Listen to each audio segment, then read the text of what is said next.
Good morning, ladies and gentlemen. I want to welcome you to the AfriForum studio, to the journalists that are here, but also those watching via live stream. We know that there are also journalists following it there, also members of the public, but I also want to say specifically thank you to AfriForum members that are watching.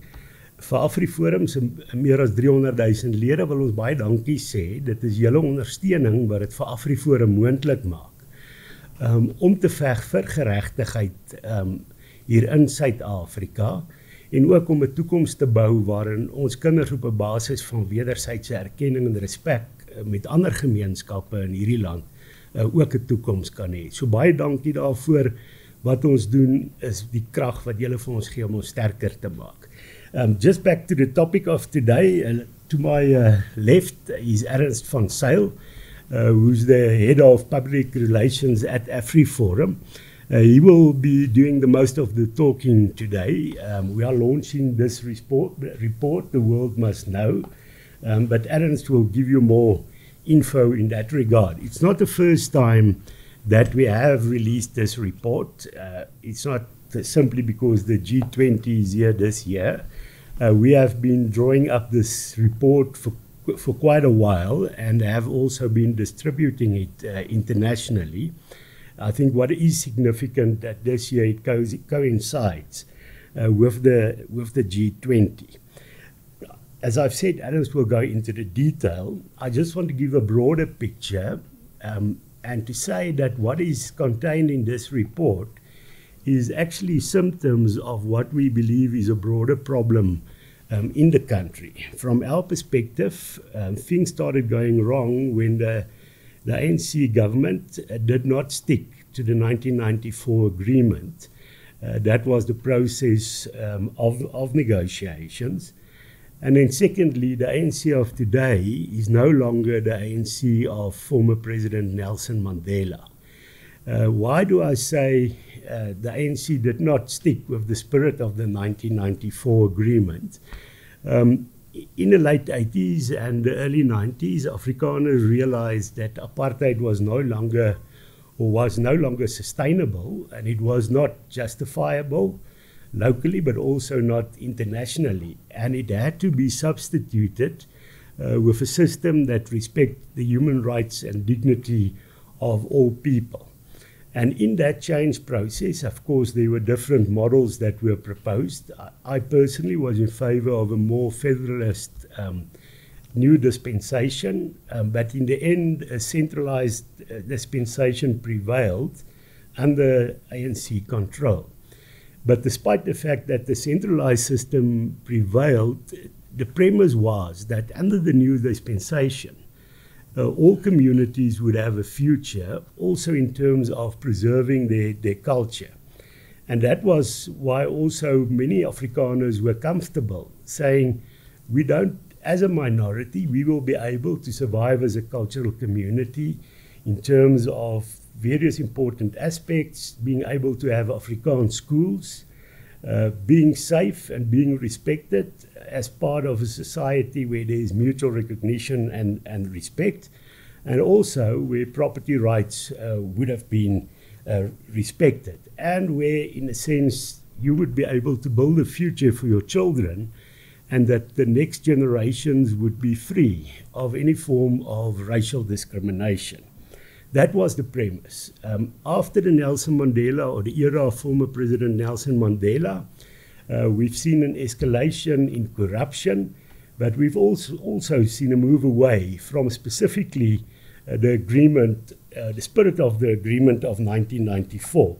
And what you see here are the examples of how the ANC has broken that agreement. For me personally, the most important is the Bella Act. That is an Education Amendment Act that was promulgated at the beginning of the year, which empowers government and a government official to change the language policy of an Afrikaans school.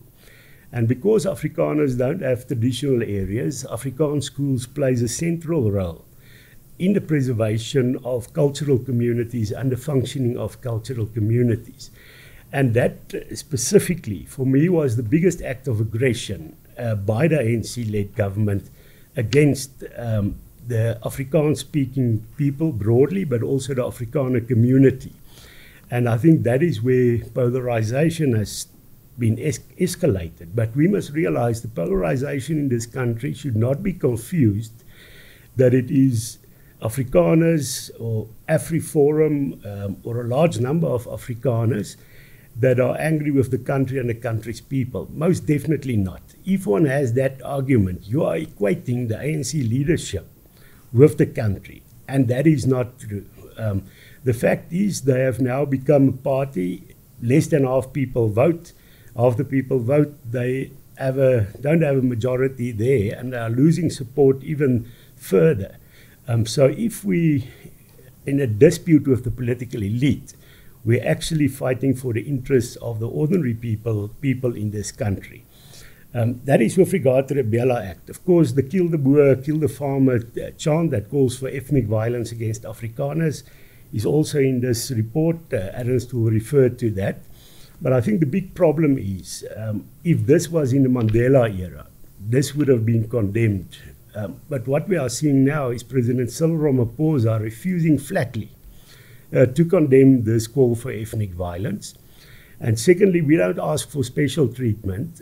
In terms of farm murders, we want farm murders to be treated like any other crime category that is disproportionate. We know in terms of gang violence, we see it's declared as a priority crime.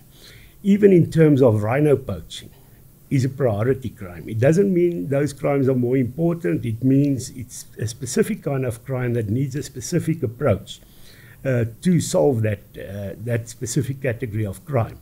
But government refuses to do so. In terms of the Expropriation Act, we've seen that it was signed in secret by President Ramaphosa. We wrote to him in April last year asking him to refer it back to Parliament, specifically two sections of that Act. Section 12.3 that allows for expropriation without compensation. Section 19.2 that allows expropriation before you can go to court, and it should be the other way around. The fact the president knew that this was unconstitutional, but in the interest of his party, he just went ahead at the cost of the ordinary people in this country. And he has now acknowledged in the court case we have against government that Section 19.2 should change, that you should be able to go to court before expropriation can take place. Unfortunately, he's still sticking with the expropriation without the compensation clause of the Act.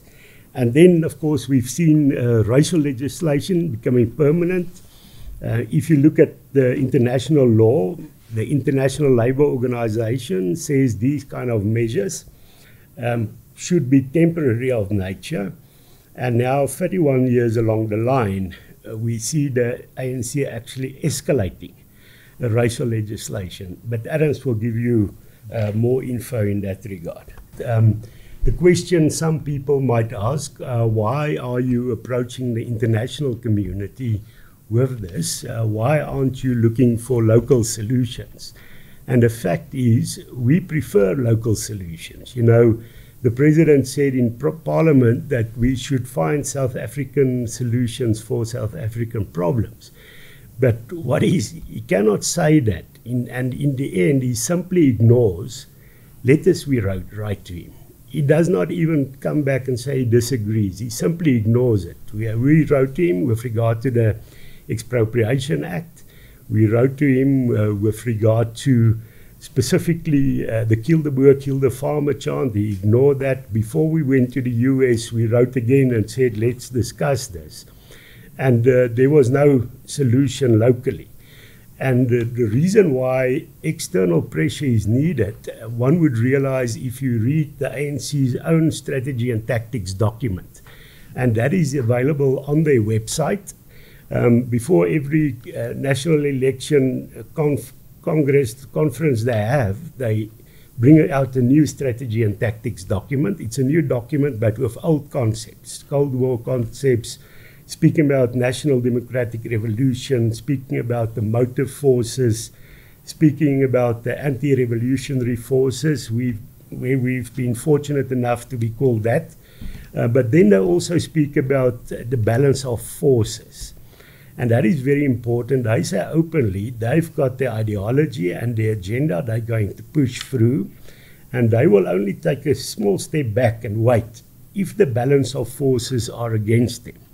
And we've seen that happen in many cases. They said in 1994 they had to make certain concessions because they speak about specifically what they call the centers of power, said they did not have control of that because we know many members of minority communities were in the civil service, in the police and in the army, so they could not move.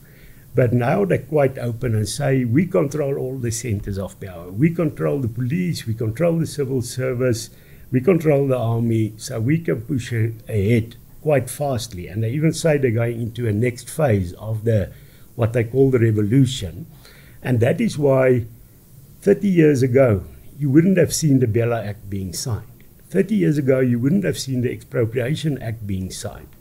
30 years ago, you would not see the kind of stringent race regulations that were published just a few months ago. So that is because they believe, the ANC, that they are in full control. And we try to shift the balance of forces by going to court in South Africa, by having a huge protest regarding the Bella Act, the biggest protest from the Afrikaner community since 1994. And in the end, we saw that the ANC was so confident that even that pressure we applied could not sway them. And then it leaves you with a situation you have no other choice but to say, how can the pressure become bigger to try and bring some balance in our society, to save our society from going the Zimbabwean route, because they are doing this expropriation without compensation under the guise of helping the poor. But you can go and have a look in Zimbabwe. It was not only landowners that were harmed. I'm not a landowner, but I'm worried about this specifically because what you see, if property rights aren't respected, you will see specifically growing poverty, growing unemployment, and you will see people fleeing a country, as we are seeing happen in Zimbabwe. So trying to save the country is an act of loyalty. Trying to say efforts to infringe property rights is misinformation. And siding with the ANC, you are being disloyal to the normal people of this country that would be harmed through these policies. That is the one reason going to the international community. Secondly, the international community, of course, it's in their own interest. These countries that are coming to the country, they have in the country businesses that have invested in South Africa. They want investments in future. So if they're going to see property rights aren't safe, it's also going to harm their own countries. And that is why we believe also in terms of these other countries, take a stance against what is happening. And of course, we know various countries have various different approaches. We would see the USA being at the moment much more vocal and open about this. But make no mistake, European countries might be smiling to the ANC when they meet them. But they know that if property rights aren't respected, their companies would simply leave, as happened in Zimbabwe. And then one should ask, what is the better option?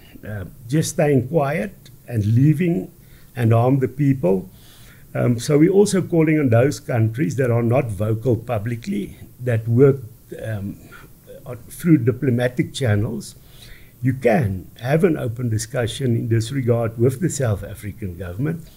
There are solutions that we have proposed because we believe it's in the interest of the people of this country, but also other countries in the world, that we find a solution for these pressing issues. Thank you so much. Are there any questions?